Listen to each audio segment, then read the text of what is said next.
If you listen to the show, you already know that we cannot exist without our sponsors. They are the ones who make things happen behind the scenes. So let's acknowledge Fuji Sports. We've been working with these guys for a while now, not only as far as this podcast is concerned, but also at the RŌL Academy. We've had their gear. I personally use their gis. What a phenomenal product. Yeah, I mean, Jiu-Jitsu, Judo, MMA, tape, bags, anything you need for your Jiu-Jitsu journey, you can find at fujisports.com. Let's talk RŌL TV. There's so much content on there. It's ridiculous at this point. But I think what is even more intriguing, as time went on during the project, we've been recording most of the events that were taking place here at RŌL Academy. At this point, I mean, we have guys like Chris Howder, Armin Fati, Rafael Lovato Sr., and Pete the Greek. I mean, there are so many different events that we've kind of recorded it. Don't you think that's amazing? I mean, points of reflection and kind of going back for all the students to see what really happened and refresh their memory. Yeah, I think it's great, you know, being able to go back and look at all these high-level practitioners, Octavio Cudo, like one of the names you didn't mention. And I mean, just these guys that have been doing this for so long come in, teach these amazing seminars and workshops, and it's all recorded and there for you to watch. Yeah, absolutely. So if you want to get additional savings on all this, type in code RŌL Radio at the coupon and get additional 30% off of your membership. Nice. Go to rolacademy.tv. What's up, everybody, and welcome back. If you haven't already, please remember to hit the like, share, subscribe, download, listen, and whatever other button there is, and leave us a review wherever you do listen. That ensures that we can continue giving you the great guests and amazing content that you have come to expect. Today's guest moved from Canada to Brazil with no job prospects and very little money, but she took her life's experiences and used them to make herself the success she is today. Pauline Bak joins us to share her story of switching from a life of mechanical engineering in Brazil to becoming a successful BJJ instructor and academy owner in Canada. Here's the RŌL Radio with first-degree black belt and co-owner and instructor at Lapel Arts in Vancouver, British Columbia, Pauline Bak.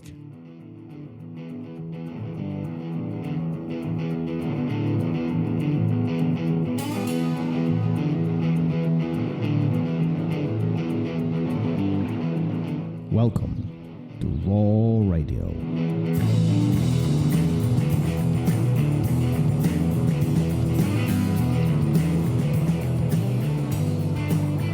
And we are live. Here we go. Gary, episode 199. Whoa, that's a big milestone coming up. Yeah, I can't. That's a big deal. It is. It is, considering that we heard most podcasts last 7 episodes. So I think we're doing okay as far as that's concerned. Just fine. Professor, thank you for being here. We have a phenomenal guest from Vancouver. I love that city. Oh yeah, absolutely. How are you? Thanks for joining us today. Thanks for giving us a little bit of your time out of your day, having this amazing conversation. How are you? I'm doing great. Thank you. Thanks for having me. How is Jiu-Jitsu lifestyle going? How is being a business owner? How is being an instructor? How is, like, oftentimes our students think that we don't do much. We just eat acai, train all day long, and, you know, surf where possible, and like life is good, right? Is that true? I mean, a bit, you know, if you see it on the positive side, it is really busy, but I am really grateful that I have this lifestyle. It's the reason why I wanted to, like, have my gym, to live the full jiu-jitsu lifestyle, have the freedom, work with jiu-jitsu, have that be my job, you know. So yeah, really grateful I get to do this. It is really busy, though. You know, we get to wear many hats as business owners, but I wouldn't do anything else. Looking back at the beginning part of your jiu-jitsu journey, when you were stepping onto the mat, have you ever thought about this is what you're going to be doing for a living? Was that even on the horizon of your thoughts as was the starting? Not right away, for sure not as a white belt. But, you know, when I was already more into it, as late blue belt, purple belt, then yes, I had that thought of So like, yeah, maybe I want to work with this, have my gym one day. that's early on. I mean, blue belt and purple belt, that's like halfway into, this comfort zone, right? Like in the blue belt, we are still very much so discovering things. In the purple belt, we kind of sort of starting to create our own thing. And at that point, you're already thinking that this is what you want to do for a living, huh? I mean, it was more so like a dream at that Yeah. time. I didn't really like had a plan to act on it or anything like that. But the dream started there. Let's say that. What was so appealing about that dream? I think it was the lifestyle, like we were mentioning, like having just the freedom and getting to do jujitsu for a job. Um, I think that's what I kind of lean towards. I had this dream of living a full jujitsu life, like I saw as examples of it, of like the higher belts or the gym owners I knew back then. So yeah, but at the time, like I was a mechanical engineer and I was very much an amateur in jujitsu. So yeah, so it was just like a very like far-fetched dream. But it all starts with the dream, right? It all Yeah. starts with the thought that we want to do something, we want to achieve something, and then we take certain steps to get to that point, and then now we can enjoy some of the results of what we've done, what we've planned for a very, very, very long time, no? Yeah, exactly. Like it all started then. So you mentioned that you were mechanical engineer. I mean, that sounds like a very serious profession, and then you somehow this changes into rolling on the ground with in pajamas and actually making money on this, huh? Yeah, yeah. That was back in Brazil. So I'm Yes. originally from Rio de Janeiro in Brazil. And there I was working as a mechanical engineer, like I mentioned. But when I moved here, so I moved here like 6 years ago, that's when I, had this like open door of I could do whatever I want for my career because my life completely changed.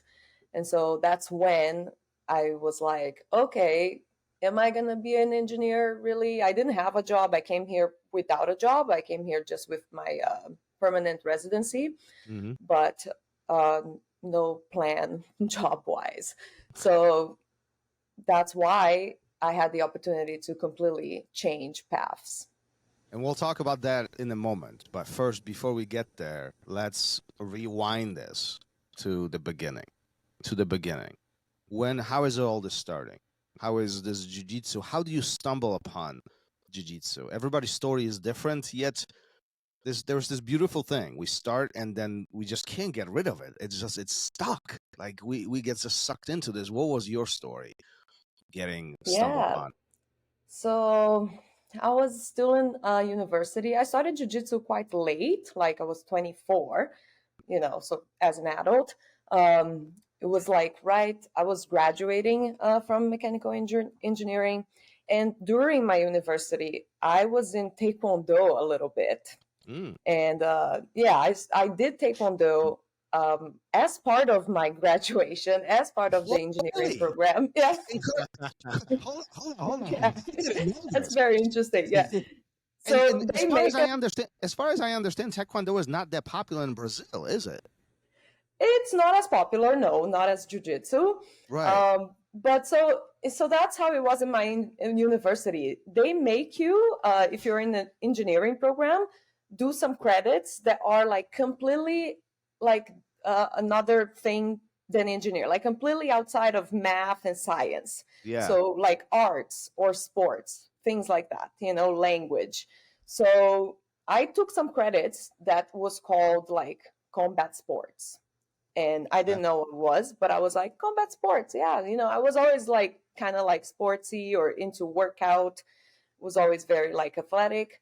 And so I was like, I'll try combat sports for my credits. And then I come day one, these like twin brothers, black belts, were in full Taekwondo gear. And they're like, this is Taekwondo, all right? And we're like, okay. Taekwondo it is then. Yes, we're doing Taekwondo. So for my credits, I only needed to stick around for 6 months. But I ended up doing for like a year and a half because I liked it. Yeah. And so I just continue with their program for, about that time. And I had many friends that were in Jiu-Jitsu, not in the university, but just like Jiu-Jitsu is really big in Brazil. So I always knew of Jiu-Jitsu. I think every Brazilian, like, it's rare to see someone say they don't even know what Jiu-Jitsu is. Right. It's pretty much all around. You see gyms all around. You see it sometimes in the TV. They do like, something on it, like show some highlights or whatever. So it is pretty much around, right? So I knew of Jiu-Jitsu. And I had friends at the time that were like, Taekwondo is kind of lame. You should come to Jiu-Jitsu instead. And then what took me to do the change, it was actually because I got injured in Taekwondo. I got like an ankle injury doing a kick. And then a friend of mine was like, Jiu-Jitsu is the gentle art. You're not going to get hurt. Yeah. It was a bit of a lie there, but but I actually haven't got as badly hurt in Jiu-Jitsu in all my 11 years in Jiu-Jitsu. So that was partially true. And then that's how I made the switch. I just completely committed. I bought a gi before I even did my first class. I went like downtown Belo Horizonte. I lived in Belo Horizonte at the time. So just before I moved back to Rio. So I went downtown Belo Horizonte. They sold these Atama gis in like actual store. They had actual stores that sold gis. And so I go there, I buy an A0 Atama gi, and I'm like, I'll do Jiu-Jitsu now, So I go. You just committed. Class. You just went head in first. You got your gi before even the first class, huh? Yeah, exactly. So what's your first impression when you step onto the mat? So you come, year and a half in Taekwondo or any striking art, and then going into Jiu-Jitsu, that's a big change. There's a big difference, right? From the way how it's being taught to what you do, what the objectives are, and so on. What is your first thought? You walk into the academy. What's going through your mind? Walk me through this.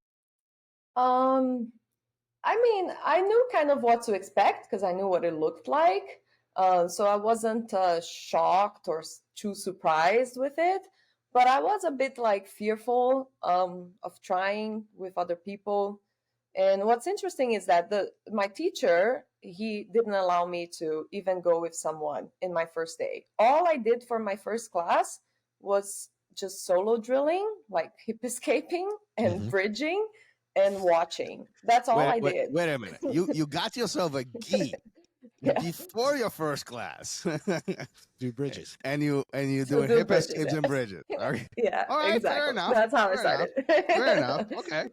All right. Yeah, well, I wouldn't do it I wouldn't do that at my gym now as a first class. That absolutely no. But but looking back, I started like that, and here I am. It worked out.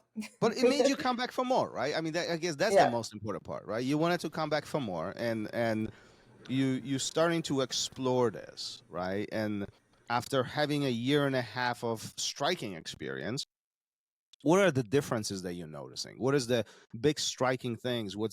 Why is Jiu-Jitsu more appealing to you versus what you've done in the Taekwondo system?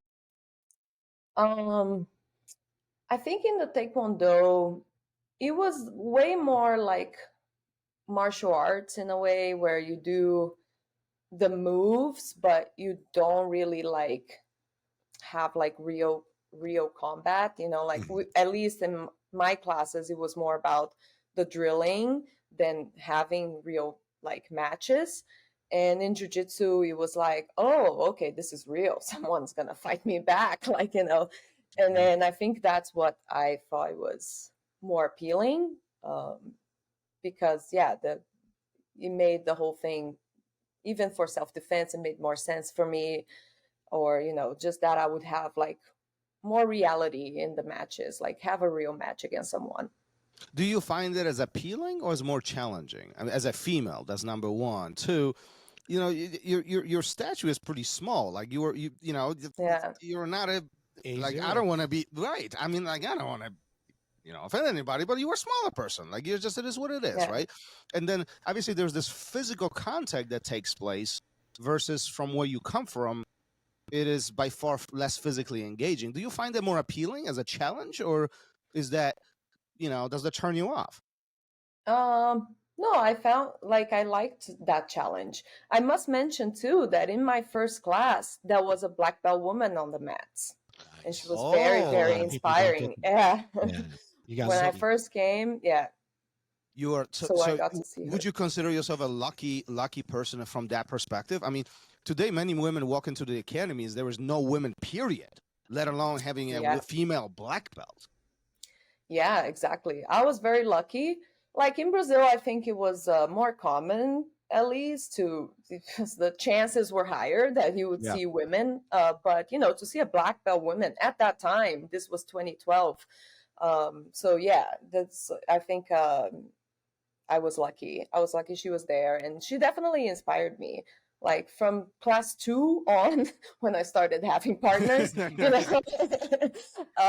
I got to partner up with her, and drill with her. So that was amazing. Like that was really good for How do me. you process that in your mind? I mean, this is your day 2 or week 2, whatever it is, beginning of all of this, and then you have somebody who is this rank of black belt, which oftentimes is being viewed as this unreachable point, right? There is a knowledge associated with this. They are a leader. They are somebody that you look up to. How do you process it in your mind? And then she's a female on top of that. Is that something you chase? Is that something you inspire to be? Yes, like right away I got inspired to like get to her level one day. Right away I saw that I could be a black belt, like, and that was always like a goal of mine in jiu-jitsu. I really wanted to become a black belt. I know some people like go through this and they don't care about belts. They're just like, oh, I just want to improve. I just want to get the skills. But for me, I don't know, can sound vain or whatever, but I always wanted to be a black belt. That was something for me very important.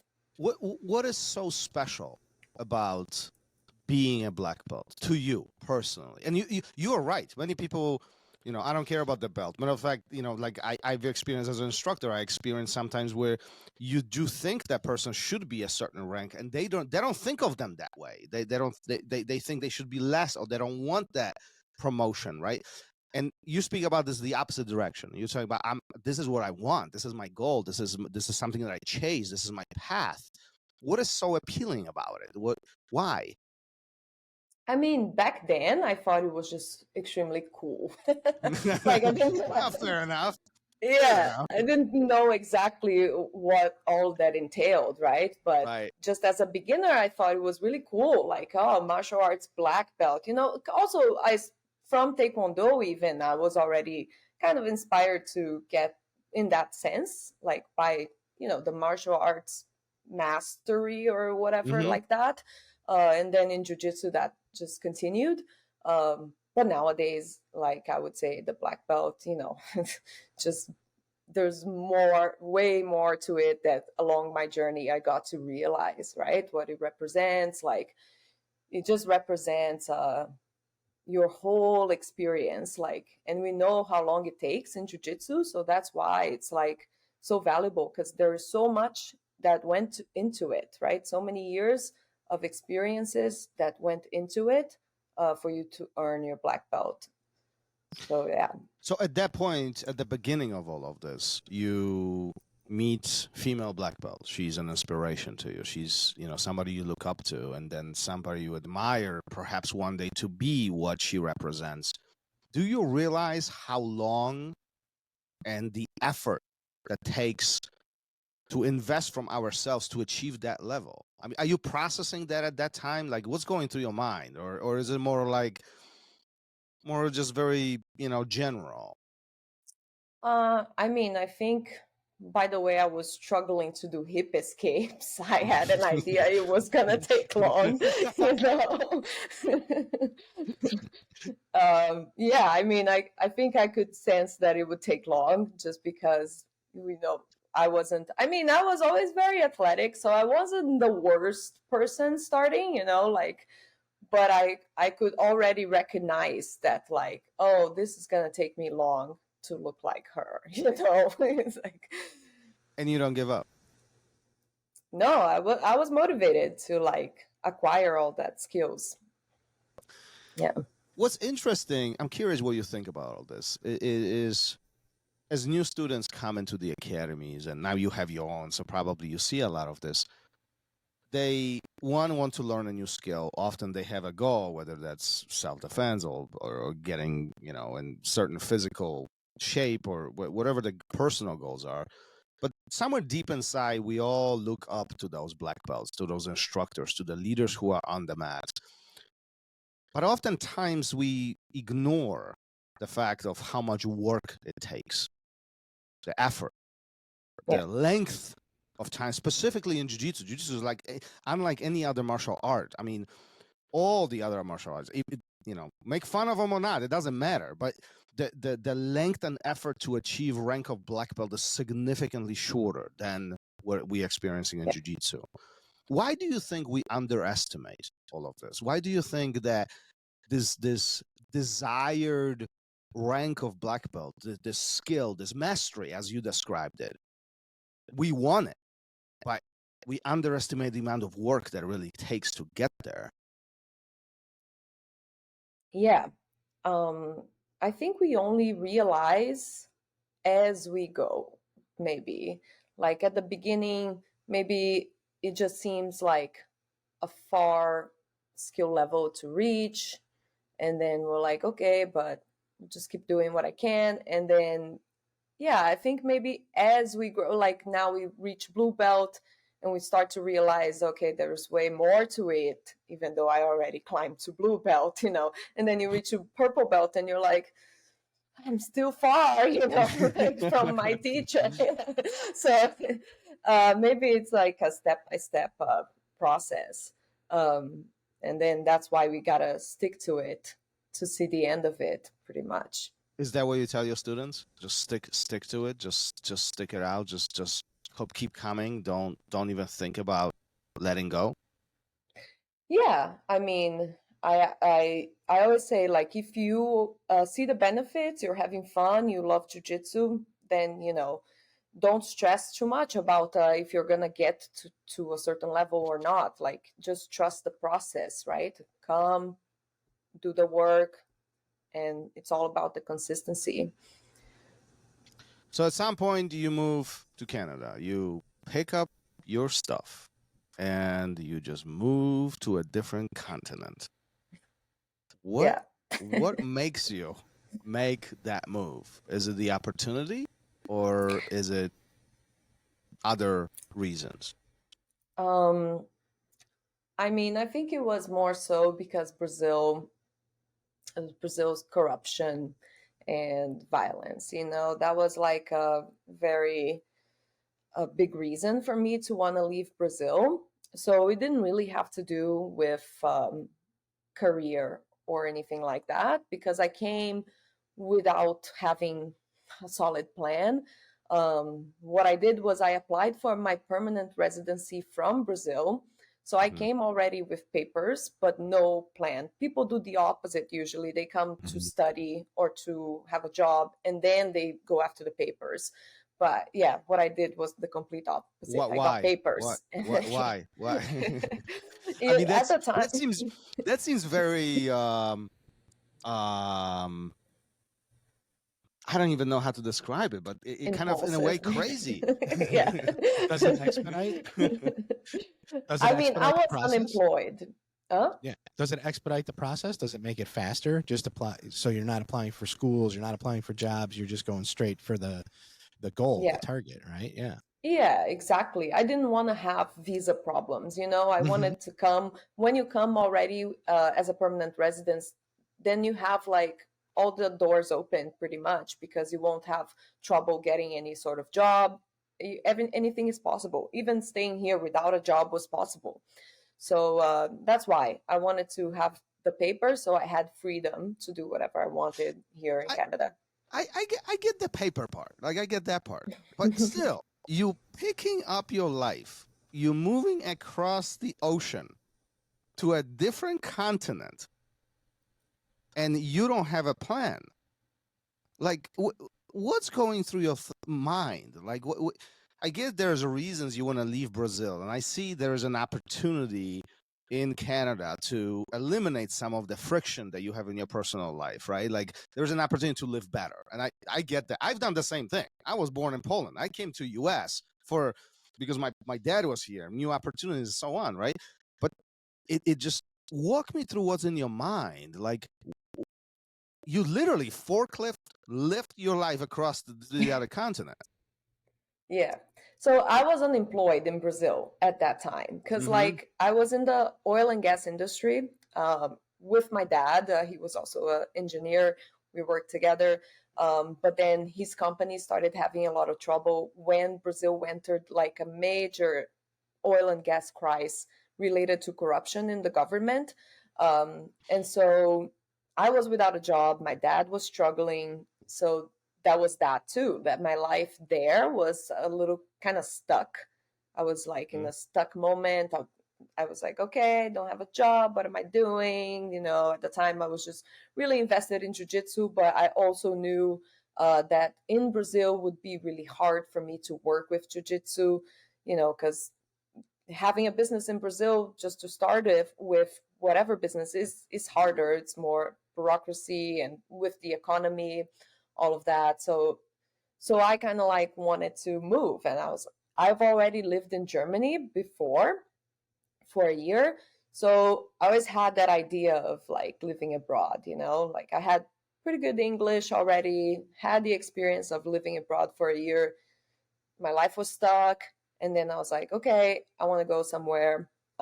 Canada had doors open because they had the express entry program where you could get your visa just like that, like different than the US, for example, which wasn't as open, didn't have like a path like that, and spoke English. So that was pretty much a reason, because I was like, I don't know about German again, you know, it's hard. It was hard, you know. And so that's why I came here to visit first. I wasn't too crazy to like come without knowing what Vancouver looked like. I came to Vancouver. I chose it because it was like Rio in a sense of you have the beach and you have the mountains too. So very pretty city, just like Rio. The weather is mild from, you know, across Canada. Yeah. And so like that, and then I made my choice, and then I pursued the visa. And yeah, in terms of plans of, I did not have one until I got here. I was like, the plan was to get a whatever job first, which I did. I work at RŌL's. It's a chain restaurant franchise here, just for a month. So I was like, I'm going to get there. I'm going to get a whatever job just to get things rolling, and then we'll see, you know. What does your dad say about all this? I mean, my parents were always very supportive of whatever I kind of wanted to do. I don't think they understand I was moving forever, you know, at that time. I thought they kind of thought, okay, you know, she's going to have another year experience abroad and then she'll come back, you know. But then, yeah, they realized slowly that I was going to stay, you know. But I'm sure they are proud of what you have achieved. Like, all the jokes aside, you know, having a child moving to the opposite side of the world, to completely different continent, you know, different language, different culture. Even though you speak English, all these differences make sense. And then, you know, now look at you. I mean, you have successful business. You do what you love doing, and Yeah. there is a sense of success backing all of this up. So I mean, they have to be proud of you. They have to be proud of your family, your entire family. It's like what you have achieved. Yeah, no, for sure. I like to think they're proud of me. Yeah. So yeah, for sure, it turned out for the best. when I decided to completely abandon engineering because I had a job offer at another gym before I started my own gym, and just to teach jujitsu and to sit at the front desk, And at the time, I I had a job in an engineering company here, but I wasn't an engineer. I was just like an assistant. And I left that job to go work teaching jujitsu. Hmm. At that moment, I think my parents were a bit like, "Are you sure?" What That are you seems, thinking? What are you thinking at that moment? Because this is the moment, and correct me if I'm wrong, but this is the moment where you're literally giving up. You're letting go of your professional career. That yeah. is ending. And you are choosing pajamas, acai, and rolling with other people on the floor and teaching and sharing this awesome thing that we love. Is that correct? Yes. Yeah. What's So in your mind? what's in my mind at that point is I'm gonna Yeah. have my gym one day for sure. I already had that vision ahead. You are that determined. That's already happening. Yeah, because I knew that like I wouldn't have, I already thought like, okay, if I make this jump to be a jujitsu teacher, then what is ahead for my career, I have to end up opening my gym. Otherwise, you can't just be a teacher. I mean, that's at least what I thought. Maybe some people can, but in my mind, I'm like, I can't just be a teacher in someone else's gym, what, forever? No, there has to be a path for me, right? A next level for me. So at that moment, I knew I was choosing to one day have my gym, Yeah, At in that terms of time, the, at that time, do you think this is going to be as easy or as difficult as it appeared to be at the later time? Like, are you envisioning this is just, I'm just going to open a place, we're going to open the doors, lay some mats, and life is good? Or are you really envisioning this running as a professional business? Are you envisioning this? I mean, I have to learn certain things in order for this to be really fully operational. yes, I knew it was going to be challenging. It turned out I actually studied business management too. Back in Brazil. Yeah, after my graduation in mechanical engineering, I did a postgraduate certificate in business management because my dad had a company at the time.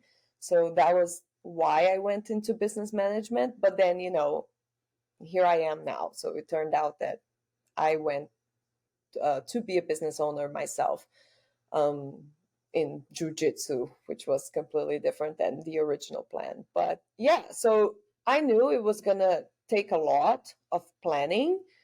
I wasn't in a rush either because at the time I was like, okay, I have this job for now. Let's just start here, start teaching, start seeing how this works, and step by step, Are you, go ahead, Gary. Well, it seems like you had a lot of the tools that most people don't when they go into opening an academy. But even with all of that, what was like any big surprises or anything? You were working the front desk, so you kind of knew how all that worked.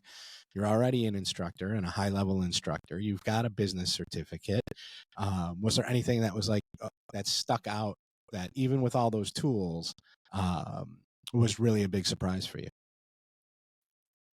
um I mean, I think it was overwhelming to have to wear all those different hats at once, to think about all these different things for my gym to come alive, like methodology, curriculum, jujitsu itself, the product, and then like, marketing, branding, all of that. And then like the more like finances and location and is it feasible? Got to make money, right?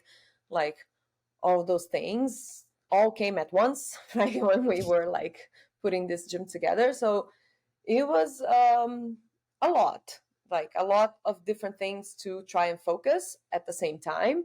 I'm glad I had Lucas, my partner, with me. I think alone, it's very hard to open a gym alone. So if people do that, like congratulations, really. But I really think I needed at least, have my partner with me for it to be even possible. What was so helpful about him being there and having that personal and obviously professional partner running things at the very beginning? I think what a lot of people don't realize, then it is more than just laying mats on the floor, opening the door, and teaching jiu-jitsu. The operational side of running things oftentimes is overwhelming. And I actually read an interview with you right before this, when I was getting ready for it, and somebody asked you a question: what's the hardest thing about being a business owner? And you said something along the lines, the unknown of what might be happening. Just this instability of the future, that we don't know what's going to happen, and we have to still be ready for it. What is so helpful about having a partner in endeavor like this? Yeah, I think other than obviously sharing the tasks, and then just having someone to share the time with you, because otherwise, if you think about it, you need to be at the gym teaching a lot of the time, but then all these other things have to get done. So having someone to share that back and forth, it's very valuable. And also just to give you the confidence, like me and him, like fed from each other, right? To like elevate each other, give ourselves confidence that what we are doing was right and was gonna, turn out to be what we wanted, like, right? Because sometimes we need to hear from others, like when we share an idea, we need that affirmation that like, yeah, that sounds good. So just having someone to bounce from the ideas and stay confident that our ideas were good, that's the right path. It was very important. Was there a moment where you didn't think this would work? Was there a moment where you thought, oh, maybe this was a bad idea? No, that wasn't that moment. No. I was like always confident in the gym. Like I was just, financially scary, the business of jiu-jitsu, to start. But, that was my biggest fear. It was that if we were going to make it financially, but yeah, I never thought that it was going like, oh, is this going to completely fail? No, I always thought that we were going to make it work. It was just a matter of,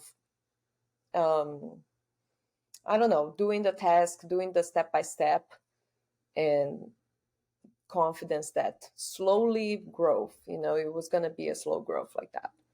Well, good for you. A lot of people don't recognize that. And then unfortunately, they set themselves for not so successful outcome behind all of this.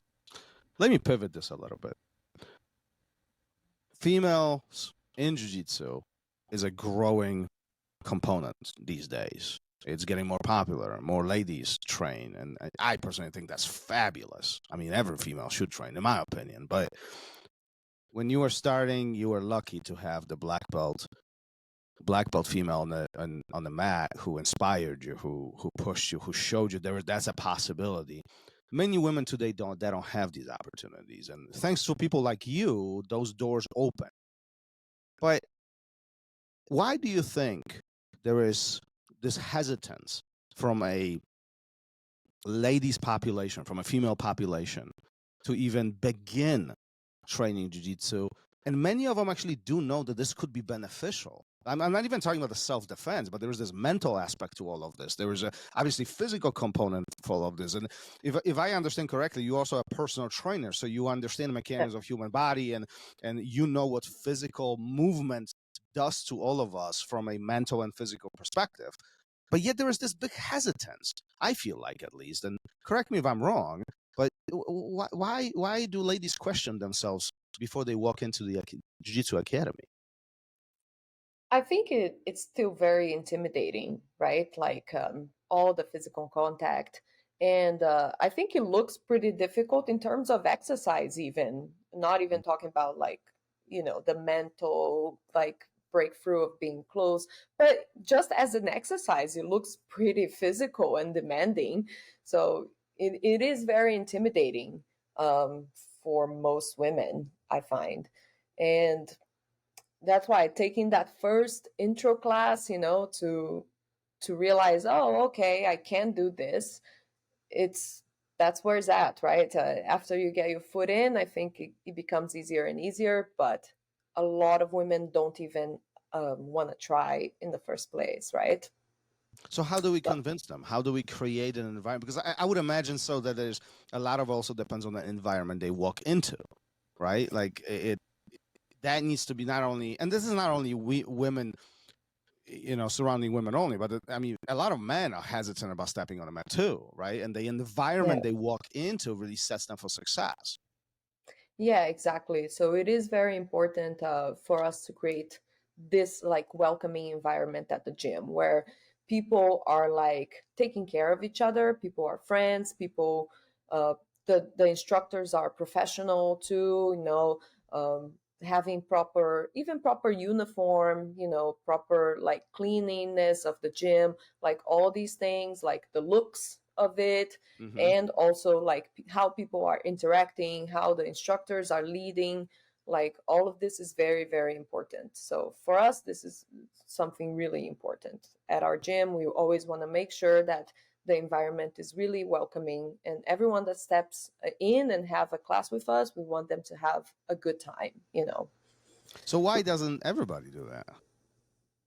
I mean, it's hard, right? We have to try and reach, like you have to try and do the marketing and try to show more and more people how it is. But slowly but surely, I think word of mouth is the best, right? From our members, like telling other people how it is.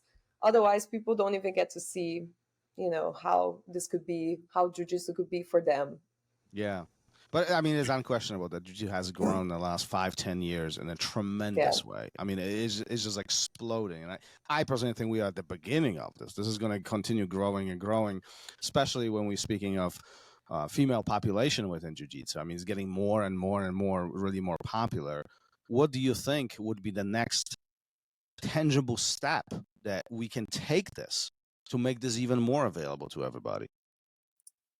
Yeah, I mean, it's great to see jiu-jitsu grow in so many like events and like grow the viewership, because I think that's how we are reaching more and more of the population in general, right? Before, a lot of people didn't even know what jiu-jitsu was, and now like it's in the UFC like advertisement, right? It's here and there, like more and more people are more and more gyms are opening too, so people see more gyms more on Instagram or whatever, and just get more exposure to it. So I think it's great, we're in the right path. I think hosting like the female athletes and giving them the highlights, it's what's going to make the women see what that like it's also for us, right? It's not just like a male sport, but there are a lot of female representatives as well. And having like a lot of women at the gym when they step in, or just looking at the marketing and seeing, oh, okay, a female instructor, I think that's very important too. Just to see that we are there representing, right, the female jiu-jitsu. So yeah, for me, like what I can do is pretty much at my gym and at my socials, right, showing how I like to present jiu-jitsu for people and bring jiu-jitsu for people, and then hopefully some women get inspired like I did one day by the first black belt I met. Do you look at yourself, do you think of yourself as the black belt who inspires other women, just like the instructor inspired you day one? Yeah, I hope to be. I hope I play that role for some people, yeah, I try to have a certain standard like that for my own self. I try to put that pressure on me to be inspiring, to show good examples. So yeah, I hold myself accountable for that. You've competed quite a bit. there is obviously like layers of different success, right? You have education and personal fitness. You have obviously education in jiu-jitsu itself. You know, you've put some of it to test. Now you obviously have education in business ownership.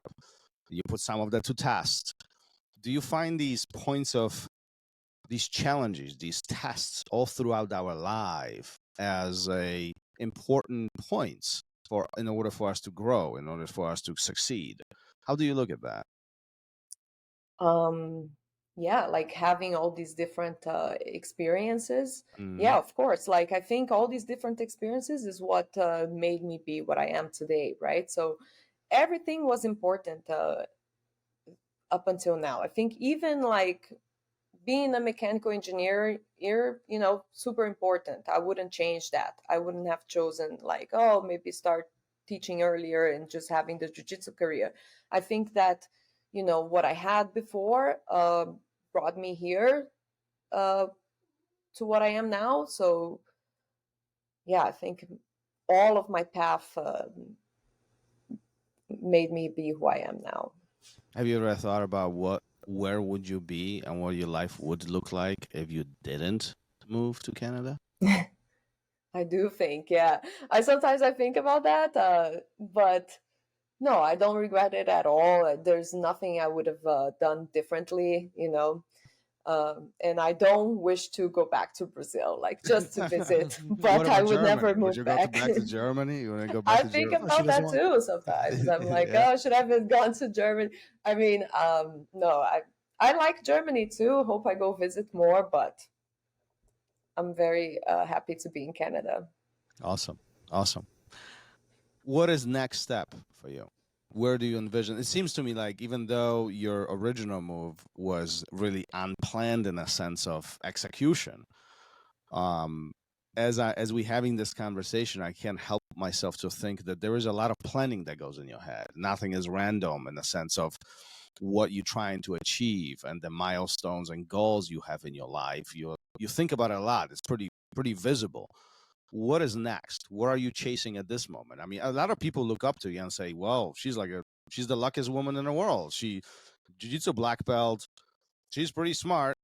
She's doing what she loves. She owns the business. I mean, it can't get better than this. What's next for you? I mean, I have a lot of goals in my personal life too. So I want to go into motherhood, so I'm kind of getting to this age now. But in terms of my career, talking about competition, for example, I've always wanted to be a World Masters champion. Like that's been a thing for me because, like I said, I started jiu-jitsu late. I was 24, and I only started competing as a blue belt. So by the time I was my purple belt, I was turning 30. So I never really wanted to be like an adult world champion. I didn't, have that dream because I knew it wasn't like feasible, wasn't like something. The timeline, yep. Yeah. But I always looked up to being a World Masters champion. I did the Masters World 3 times already, like in purple, brown, and in black belt too. And yeah, I haven't gotten there yet, but I do wish maybe after my babies come back. That's gonna be your comeback. Yeah, to come back and still pursue that dream. I still want to pursue that dream. That's more in a selfish goal, right? But overall, I want to grow my gym more and more to be able to reach out to more people, to be able to grow my women's program, my kids program. So yeah, there's a lot where we still have room to grow, right? The Lapel Arts is very new still. We've been open for 2 years, just over 2 years. So yeah, we still have a lot to go in terms of team and just our community. So yeah, those are my goals for now. From now on. You speak about being a mom and kids program at your academy. Talk to us a little bit more about the importance of jiu-jitsu in a young child's life. Like, how does that shape their life? The impact that can be made through this beautiful thing that we all love. Yeah, I think the kids benefit a lot in terms of just self-development, like the way they learn to speak for themselves, create that confidence. We see that very clearly with some kids in our program. You know, sometimes they come in and they are so shy to even talk to a new kid, right? Or to just even touch and all that. And then little by little with the jiu-jitsu classes, they really grow, like to lead the warm up, or like to talk, to ask a friend to let's roll together, all of that, where in the beginning they were so fearful. So I think just that aspect of it is, it's really nice to see. And other than like the skills itself, like motor skills, like being into exercising really early on, I think that's very good. Like build up a health since very young age. Like I was in gymnastics when I was really, really little. And I think that really set the tone for the rest of my life in terms of exercising, So yeah, I think those two aspects of it, confidence and exercising, doing jujitsu, is perfect for the kids. There's something unique about kids being in a jiu-jitsu program, and like what you're saying is these motor skills, that's one thing. Learning jiu-jitsu, that's another. But like just a simple thing like touching somebody or being touched, or being on the bottom of somebody, being on top, like those are things that they're not experienced anywhere else, no matter what other sports you do. Even in a physical contact sports, it's very unique, isn't it? Yeah, it's very unique. Like we see the little kids sometimes they start crying because he held me like this, Yeah, and I'm like, yeah, that's the jujitsu for you. yeah, We're gonna be held like that. yeah, yeah. So to see them going from that, and then little by little accepting it and understanding it, it's really important, I think. Yeah, and it's very rewarding as an instructor to watch them grow and go through these stages, week, Yeah. months, a year, and then multiple years later, like they become different people. Yeah, I think we definitely get a bit of attached Yeah, attached to the yeah, kids, yeah, to the students, yeah, because yeah, we love to see the development, and some of yeah. them go to compete too, and it's super cute, and like yeah, we definitely grow fond of them. Yeah, that's the best part of being an instructor, at least in my book. It's seeing that develop, not only for kids, but also for the adults. Like I've witnessed so many personality changes in a positive way, and some of them, mentally, physically, and so on. It's so rewarding to watch people grow and become so much better and so much bigger. What we Yeah. do at the end of every episode, and I'll put you on the spot here. We have a question for you from our previous guest. And the trick is that he did not know that you will be answering the question. So think about it, question in blind, completely dark. And Gary's going to take a lead on this, but it always creates an interesting end to the conversation. Well, so funnily enough, and this happens every once in a while in the episodes, you already answered the question. So you said, just a few moments ago, you wouldn't do anything differently to put you where you are, right? And that was his question. What would you have done differently? So while you were just talking about the kids program and momentarily about your future, your dreams, what you want to do, you brought up growing your women's program. So I would like to maybe insert for anybody out there who's listening, what advice do you have for them for growing a women's program? For them to grow their women's program in their gym, I think it's very important to have a woman leading this, right? Being the example, being on the mats, being reliable, that like when your women come in, there will be another woman to train with. That's what I try to do, like be there the most I can and be available to train with the women that come to my gym. Because I want them to feel that comfort, that like if they're not comfortable going with anyone else, I'll be there, so they can go with me. And then that's how they're gonna slowly like create the confidence to train with more people. And so I think, I start this leadership, and then the girls who are there for longer, they're starting to do the same, right? They are available to train with, they're welcoming to train with all the other new women that come in. So it's kind of like, I hope that like my leadership inspired the others, and then it's kind of like a pyramid like that, where everyone wants to pass that along and help the next one, and that's how we can grow, right?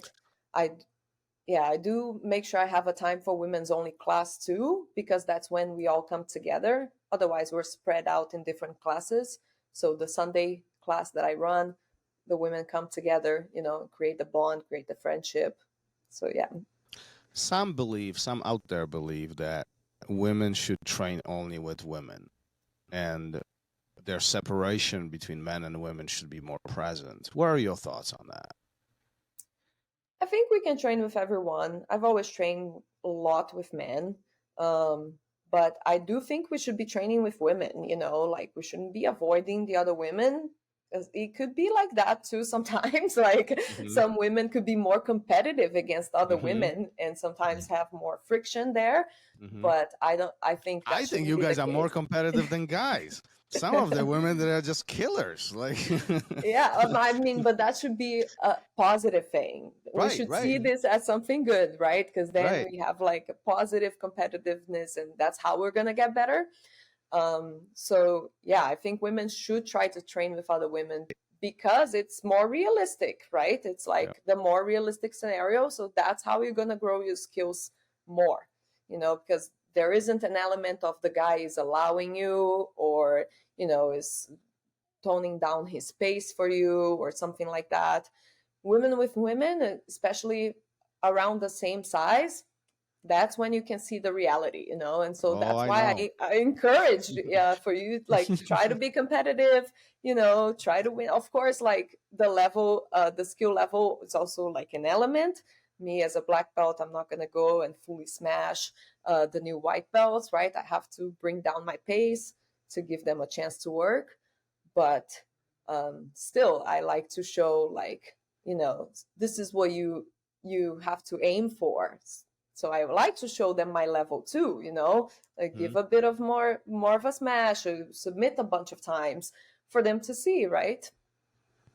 Yeah, no, sometimes when I watch women here at my academy training together, it's like a war zone. I mean, they go hard. Yeah. For those who don't or have not experienced this, there's many women out there who don't have women program. There's many women out there who are just the one female in the entire academy, right? They don't have these opportunities for whatever reason is. What is so special about women training with women?